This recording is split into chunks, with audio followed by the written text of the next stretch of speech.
Salam değerli izləyicilər, 30 may 2025-ci il Araz Musayevi bıçaqlayan milli komandamızın baş məşqçisi həbs edilib və digər təfərrüatları diqqətinizə çatdıracağım. Bu barədə Habertürk məlumat yayıb.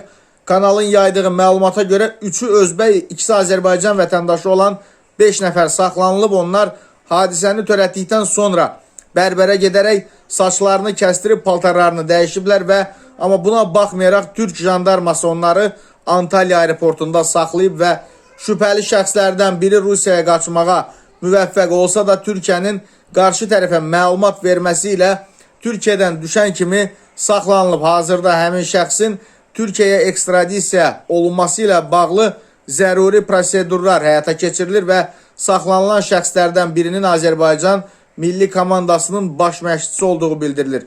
Telegrafın əldə etdiyi məlumata görə söhbət Azərbaycan kickboxing üzrə milli komandasının baş məşqçisi Elşən Əbdülrəhimovdan gedir. Qeyd edək ki, Azərbaycan Muay Thai Federasiyasının prezidenti 9 qat dünya çempionu Araz Musayev may ayının 28-də Antalya'da keçirilən dünya çempionatı zamanı 2 nəfərin hücumuna məruz qalıb. O boynundan və qarın nahiyəsindən bıçaqlanmışdı. Əməliyyatdan sonra palataya köçürülən federasiya prezidentinin vəziyyəti stabil qiymətləndirilir.